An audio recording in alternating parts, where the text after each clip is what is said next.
Hello family, જય શ્રી કૃષ્ણ, જય ભોજનમાં. તો જો સરસ મજાની આપણે સવાર થઈ ગઈ છે અને ઘરનું કામકાજે આપણે ચાલુ કરી દીધું છે. હેલો ફેમિલી, ગુડ મોર્નિંગ, જય શ્રી કૃષ્ણ, જય ભોજનમાં. કેમ છો? આઈ હોપ તમે બધા જ મજામાં છો. અમે પણ મજામાં છીએ અને મારા પ્રભુના ચરણોમાં પ્રાર્થના છે કે તમે ને તમારો પરિવાર ખૂબ જ સુખી હોય, સ્વસ્થ હોય અને સુરક્ષિત હોય.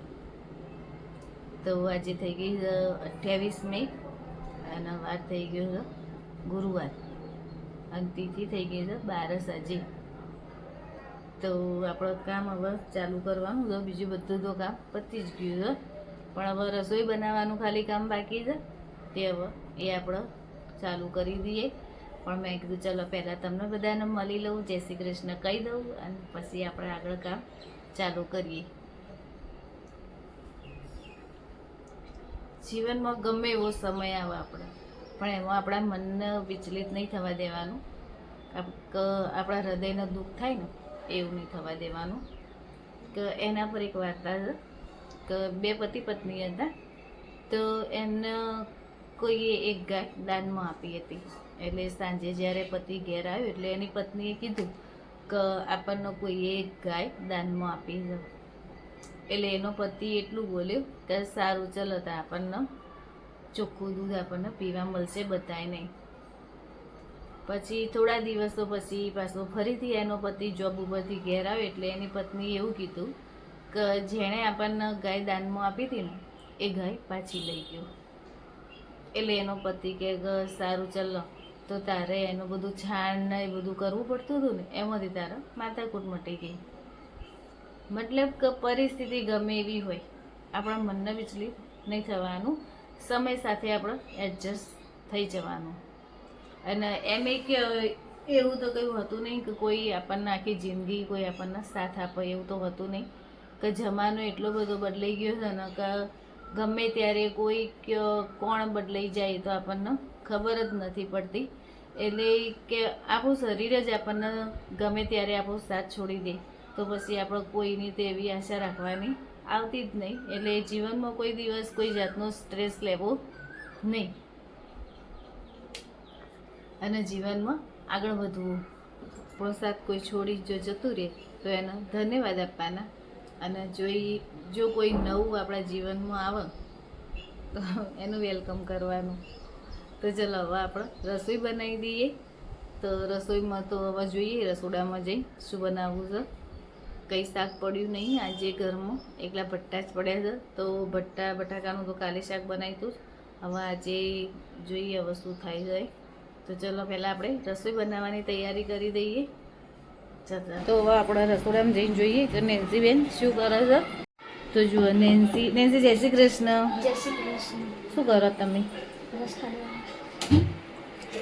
તો જુઓ નેન્સી રસની તૈયારી કરે છે. અને બીજું શું શાક બનાવવાનું છે અત્યારે?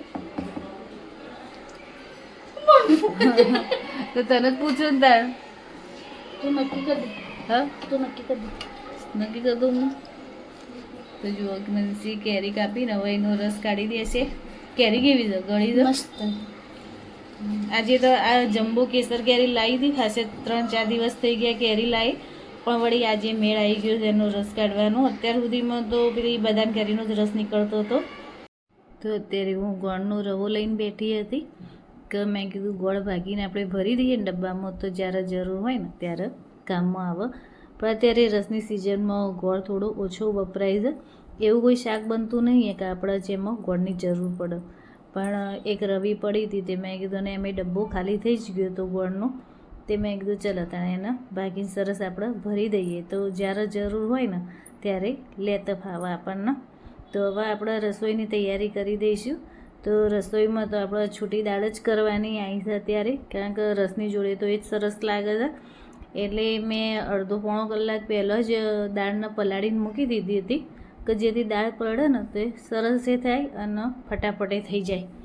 તો દાળ વઘારવા માટે આજે આપણે લસણ મરચાંનો ઉપયોગ કર્યો હતો, જેથી કરીને એનો ટેસ્ટ બી સરસ આવે. પણ જો આજે કાનાજીને થાળ ધરાવવાનો નહોતો ને એટલે લસણનો ઉપયોગ કર્યો હતો. તો લસણ મરચાંનો વઘાર કરી અને પછી આપણે એની અંદર દાળ વઘારી દીધી હતી અને એની અંદર આપણે જે રૂટીન મસાલા હોય ને મીઠું મરચું હળદર ને થોડું ધાણા જીરું એમ કરીને આપણે સરસ દાળ વઘારી દીધી હતી. તો જુઓ કેટલી મસ્ત છૂટી છૂટી દાળ થઈ છે ને, એકદમ મસ્ત દાળ થઈ છે. પછી રોટલી કરવાની હતી. તો આજે નેન્સુ જ કહેતી કેમ કે મમ્મી હું રોટલી બનાવી દઉં છું તો અને મારે થોડું બીજું કામ હતું એટલે પછી મેં કીધું એ રોટલી કરે ને ત્યાં સુધીમાં મારું કામ થઈ જાય. તો મારા ઘંટીના એક પૈડું જતું રહ્યું હતું તો એ તૂટી જ ગયું હતું. એટલે ઘંટીને લાયક ખાસે વરસ થઈ ગયા, 15 વરસ ઉપર થઈ ગયું. એટલે હવે એને એક પૈડું જતું રહ્યું હતું. તે અમે એક પૈડા માટે ખાસા દિવસ સુધી બેસી રહ્યા પણ મેળ આવ્યો નહીં, કંઈ મળ્યું ના. એ માપનું પૈડું નહોતું મળ્યું. એટલે પછી 4 પૈડા પછી નવા જ લાવવા પડ્યા હતા. તો પછી નેન્સુન પપ્પા કેમ કે લાય કે હું લાવ્યો છું તો પછી કેમ કે લગાવી જ દઉં. તો પછી કેવું થાય કે લગાવેલું હોય ને તો પછી આપણે જ્યારે કામ હોય ત્યારે કરતા ભાવમાં. અને જો આપણે બધું જ કામ થઈ ગયું હતું અને હવે આપણે બેસવાનું હતું જમવા. તો ચાલો ત્યારે આપણે બધા હવે જમી લઈએ. હેલો ફેમિલી, જય શ્રી કૃષ્ણ, જય બહુચરમાં. અને થઈ ગયા છે સાંજના 5 અને આપણે આજે એક પાર્સલ મીશોમાંથી આવવાનું હતું તે આવી ગયું છે. તો હું તમને બતાવું. સરસ નેન્સીમાં એના માટે ડ્રેસ મંગાવ્યો હતો, બ્લુ કલરનો છે, ખાદી કોટનમાં છે, બહુ મસ્ત ડ્રેસ આવ્યો છે. તો હું તમને બતાવું.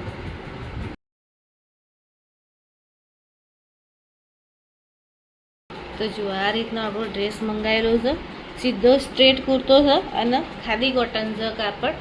અને આ બંને પોકેટ, બે બાજુ મસ્ત પોકેટ આપેલા છે, બંને બાજુ જુઓ સરસ પોકેટ આપેલા છે.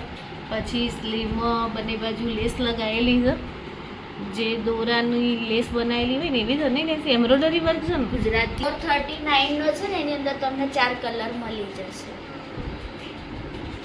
તો તમને જે કલર લેવો હોય ને તમે લઈ શકો. હું તમને નીચે લિંક આપી દઈ. ખાદી કોટનમાં છે. એની નેકલાઈન ને બધું તો બહુ જ મસ્ત છે. તો સાંજનો ટાઈમ હતો એટલે પછી મેં બધા કુંડામાં પાણી રેડી દીધું હતું. કુંડામાં પાણી સવારે 7:30 પહેલાં હું રેડી દઉં અને સાંજે 6 વાગ્યા પછી એમાં પાણી રેડું. કારણ કે બપોરે તડકો થાય ને પછી આપણે કુંડામાં પાણી રેડાતું નહીં, એટલે સવારમાં જ વહેલા આપણે રેડી દેવાય. તો જો અમારો સ્નેક પ્લાન્ટ તો કેટલો ઊંચો થઈ ગયો છે અને બહુ જ ઊંચો થઈ ગયો હતો. અને જે આ બાજુ મેં મની વેલ વાવી હતી ને આ બાજુની એ બહુ મસ્ત ઉગી ગઈ છે. તો આ સાથે હું મારો વિડીયો અહીંયા જ પૂરો કરું છું. તો મળીએ કોઈ નવા વિડીયોમાં. ત્યાં સુધી જય શ્રી કૃષ્ણ, જય બહુચરમાં.